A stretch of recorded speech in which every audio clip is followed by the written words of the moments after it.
groovy. Now then, people, it's your boy, the Poor Man, and today we have a 20 subscriber special. We're going to review the Mall, or should I say, the Powkiddy X20 handheld. Now, on Amazon, when I bought this was called the Mall handheld. They had changed the Powkiddy logo to say Mall on all of the photos of the device, and yeah, obviously it is the Powkiddy X20. And obviously I want to say thank you for Trish Stratus for coming on our 20 sub special and modelling the Mall X20 there. As you can see, it's not the best for photos, but well, let's get down to it and we'll talk a bit about the device. Okay, so here we go. This is the Powkiddy X20. Has a 5-inch screen. It runs on the RK3128 chipset, Linux operating system, and I believe it's their own sort of like RetroPie, games lists and stuff. It follows the European SNES button colours, sorry. Has twin analogues, which click in, good analogues, the same as you'd find on the Switch, I guess. Has the D-pad, which isn't the best. As you can see, it's buttons instead of like a wheel. I prefer the wheel so I can do my Hadokens properly. I struggle a bit like this, so it's good to use the analog. I suppose this would work better for something like the later Mortal Kombat games where it's all sort of down towards instead of the half circle. It has 2 shoulder buttons, which is a real shame because it plays PlayStation, although you can map controls, so I suppose you could put them as the analog sticks or a direction. But I would have preferred, the twin shoulder buttons. And speaking of the shoulder buttons, I mean, although this device looks really cool and I like the look of it, I don't like the shoulder buttons because sometimes they click, sometimes they don't when you need them. Instead of a volume slider, we have the 2 volume buttons. On the top, we have the 2 USB ports. I believe one is for charging and one is for when you want 2-player. You can put a controller in there and your second player will use that controller. You have the headphone jack, the SD card slot, which came with a 32 gig SD card, cheap SD card, filled with games that are mainly in Chinese and all named wrong with hilarious names. We have the on-off switch and the HDMI out, micro HDMI out, so you can hook this up to your television. So on the back we have our 1 speaker, which is a shame. I wish it had 2 speakers, but this device was only £35. I mean, that's cheap as anything. I mean, I couldn't believe it when I saw it, especially with a screen that size. But obviously it has its flaws, and you generally cover the speaker when you hold onto it anyway, making the sound muffled. So let's power this up and see what it looks like.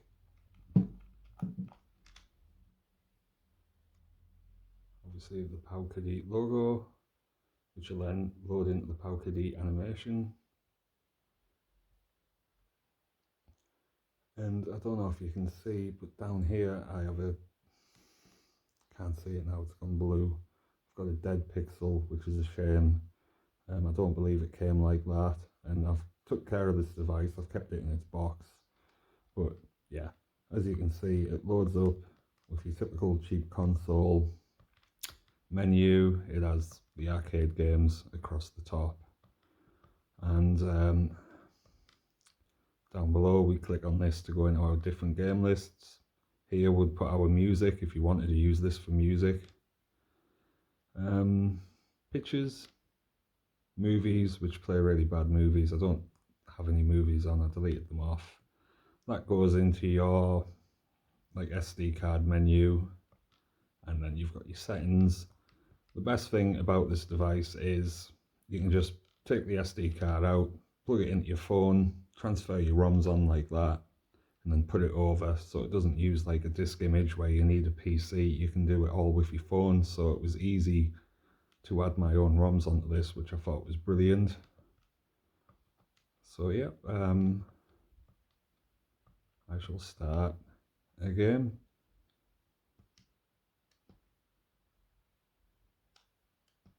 If I can, there we go.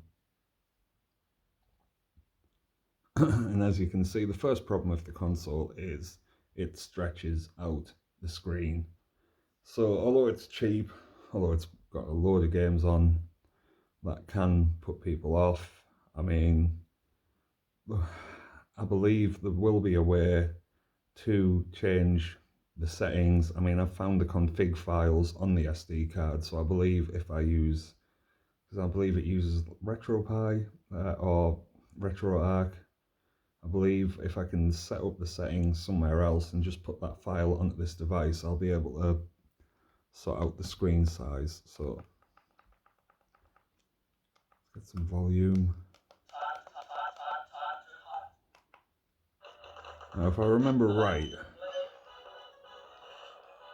this one runs really well, but there's a few of the arcade games where you can tell it has frame skip, and I believe that was on Street Fighter versus SNK, and you could tell it was speeded up, and it had some some frame skip on. Let's see if I can get this better view. And yeah, I mean, I think that looks really nice. I mean, good screen. It's a shame it's stretched, but on this game, I think it looks pretty cool. It looks fine. I mean, yeah, if I just paid 35 quid for it and it came with this one game on it, I'd probably be quite happy with that. I mean, most games cost about £40, or they did in the past. But yeah, let's try something else.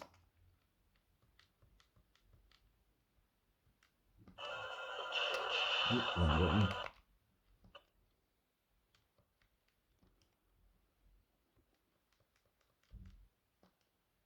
So we'll have a look in the Megadrive games or Genesis if you're from the USA, if it goes into them.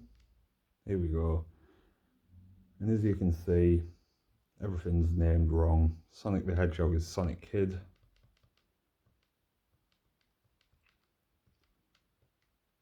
I suppose Double Dragon's Double Dragon.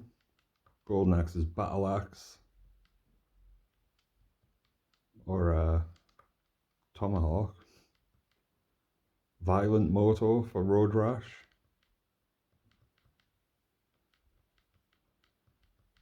But yeah, I thought the names were hilarious. That's why I've kept these mainly Chinese ROMs. I mean, it has a mixture of Japanese, Chinese, American and European ROMs on it.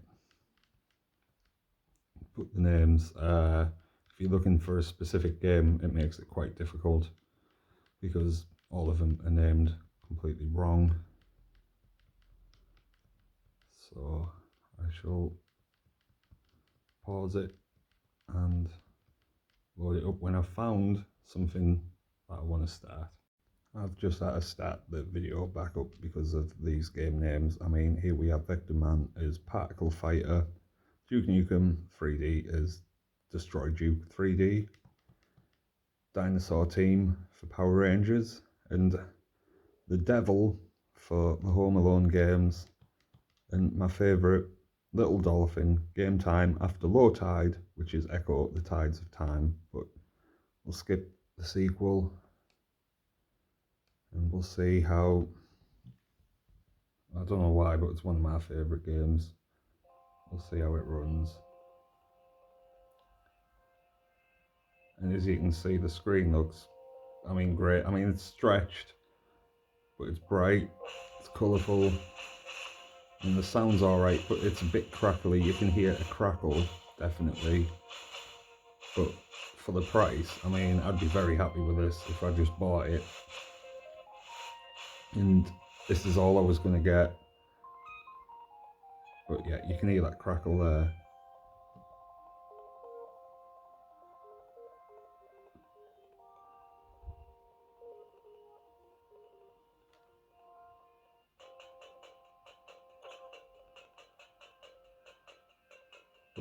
It looks great. And I mean, if you listen out for it, you can hear the crackle, but if you sort of zone out and play the game, you sort of forget it's there.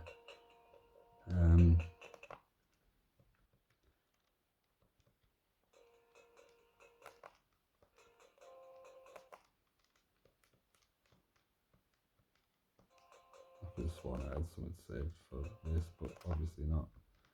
We'll load up a set of games. Some of these are ROM hacks that I've put on myself. There's a little demonstration for the Sega Megadrive Genesis games.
So as you can see, I'm getting owned on Golden Axe, but the Genesis works alright, apart from the little crackle in the volume and the stretched screen. We'll move on to a different console now. And here we are on Game Boy, and as you can see, it puts the Super Game Boy border on, which makes the screen a bit better, but it's still stretched. And it didn't come with Pokemon on, or if it did, it was a Chinese version, so I put this one on myself. As you can see, this works perfectly fine.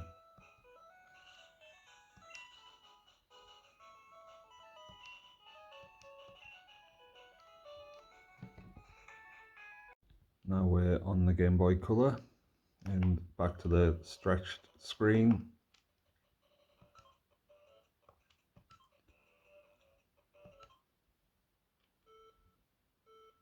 I have no idea what's going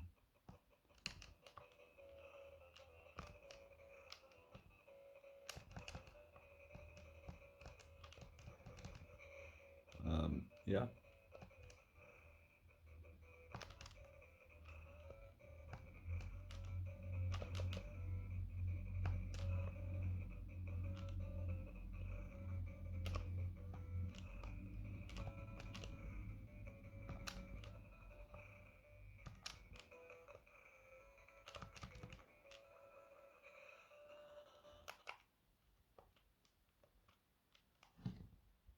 And even with normal Game Boy, it looks like some of them you're gonna have to put up with the stretched screen again.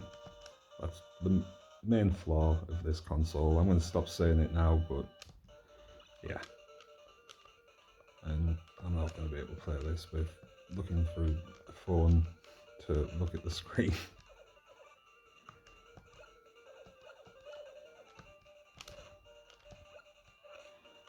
They're terrible.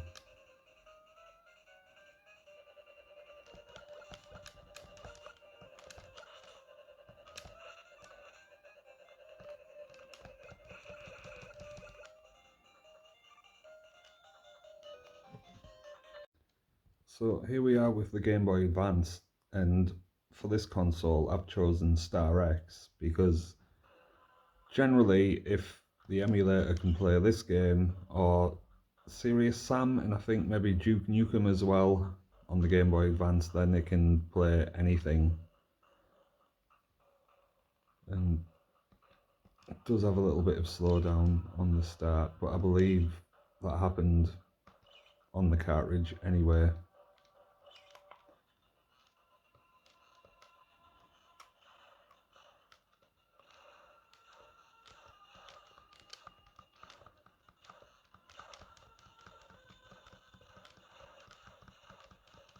This does work well, although I cannot play it, especially looking through my phone at the screen. But it does run, and if this runs, anything will run on Game Boy Advance anyway. I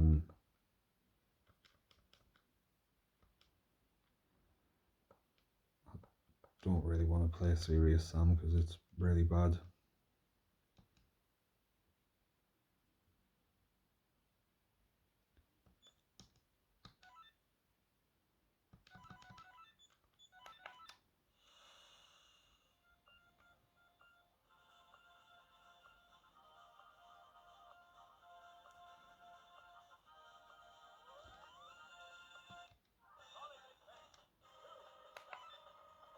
Bit of crackle in the speaker again.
Alright, as you can see, Game Boy Advance works fine, as long as you can put up with the screen. And here we have PS1, and I've had a bit of trouble with PS1. I mean, I got this to work, and I believe I've got a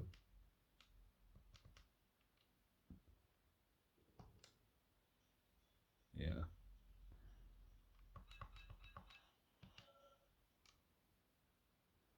I mean, I got this to work, but I couldn't get Command and Conquer to work. I think I tried Diablo as well, and it just, on any of the 3D screens, it just crashed. It would not play Diablo at all. And I got Dino Crisis to work, but haven't exactly tried it out yet. It starts, it runs, it looks like it runs alright. But it's something that definitely going to have to play around with. What's this other punch?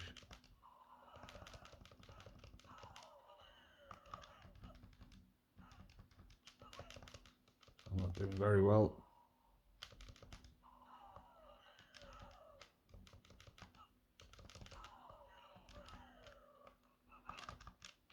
I'm getting owned.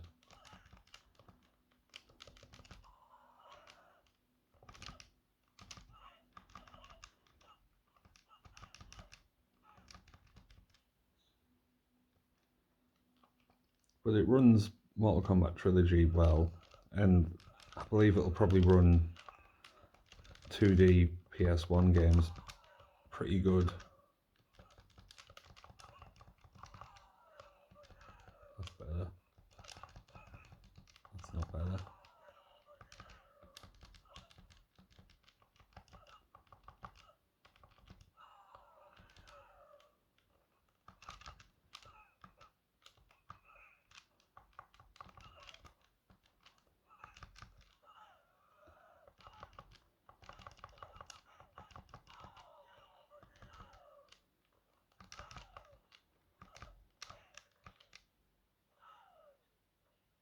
And you got me.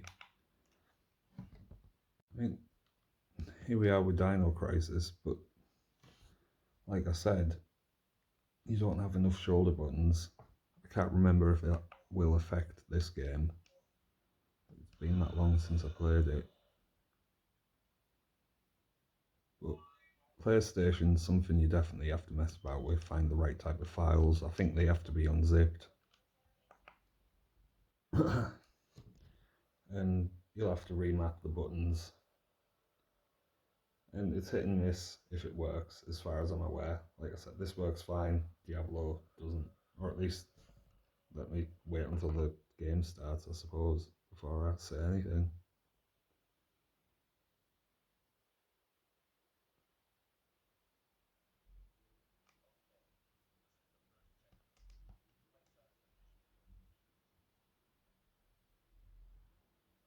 It seems to be doing okay.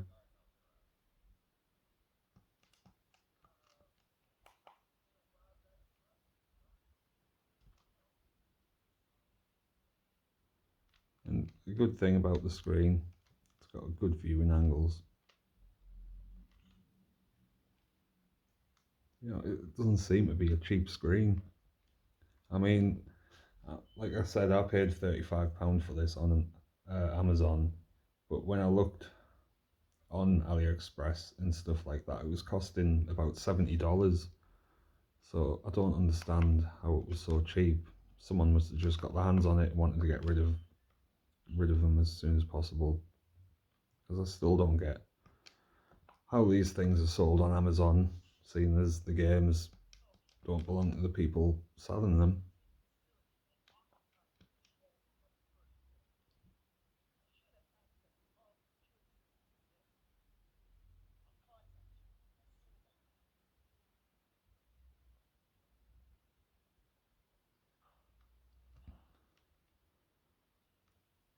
I mean, it seems to be fine.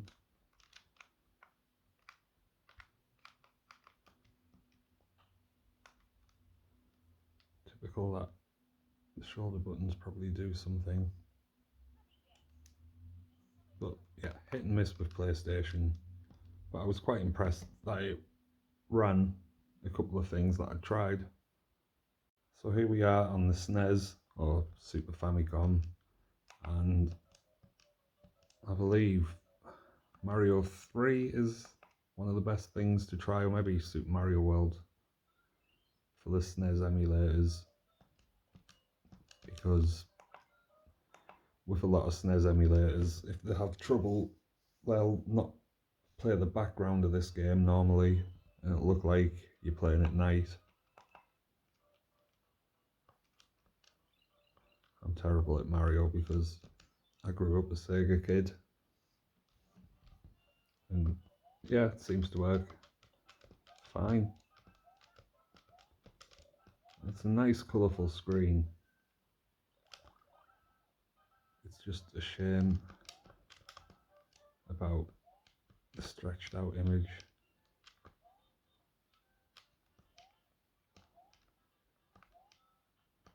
But I'm sure when I fiddle around with it a bit, I'll see if I can get it to play it native, or whatever the correct word is, and I'm playing terribly. But it does play SNES games perfectly fine. Now we're going to have a quick look at Famicom, and we'll play this Super Mario, whatever that is. But I mean, as you can see, it's played everything else I mean, everything from a pregnancy test, I'm sure, has a NES emulator on it these days.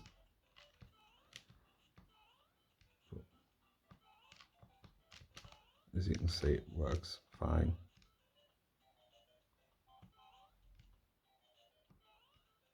And that's it for my bad gameplay. I'm gonna do what I haven't done yet and hook it up to the TV and see how that works.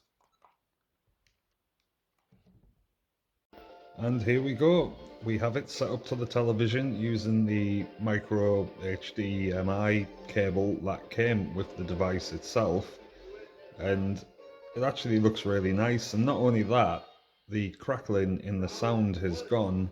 So I'm guessing that is the speaker on the device. It's a cheap speaker. So that made me test it with the headphones, and when you listen to it through headphones, the crackle is gone. And here we have Street Fighter, and I've set it up for 2-player. So I stuck an extra controller into the device, just the cheap sort of thing I got with my RetroPie that looks like a SNES joypad, but it isn't. I did try this with a wired Xbox pad and a USB PlayStation pad that I got from the PlayStation Classic, and neither of those worked, only the cheap little joypad thing, which really I need to buy another one because that one's completely knackered and doesn't press right. But I mean, this device is well worth the money. I mean, it has flaws in handheld mode, but the fact that it's £35, you can hook it up to your TV and basically use it as a RetroPie. If you know nothing about emulation, all you have to do is put the SD card into your phone and transfer ROMs over yourself. You don't need to set everything up like you do with the Anbernic devices or maybe the Retroid Pocket devices. I mean, well, you sort of do because everything, you get a load of Chinese ROMs, but you get a fair few European and American ones as well. So this device is well worth the money. I mean, if you see it, you don't want to mess around with things or, you know, look for files all over the place to put your own emulators on.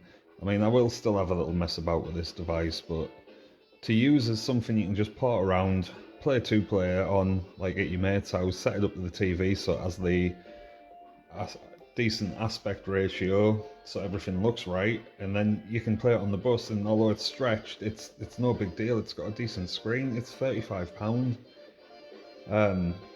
So I recommend getting it. I really do. And that ends this for this video, this 20 subscriber special, and the 20 subscribers probably aren't even real, and they're ad bots, but that don't matter. Leave a like, don't bother subscribing because I'm useless and I can't be bothered, and have fun.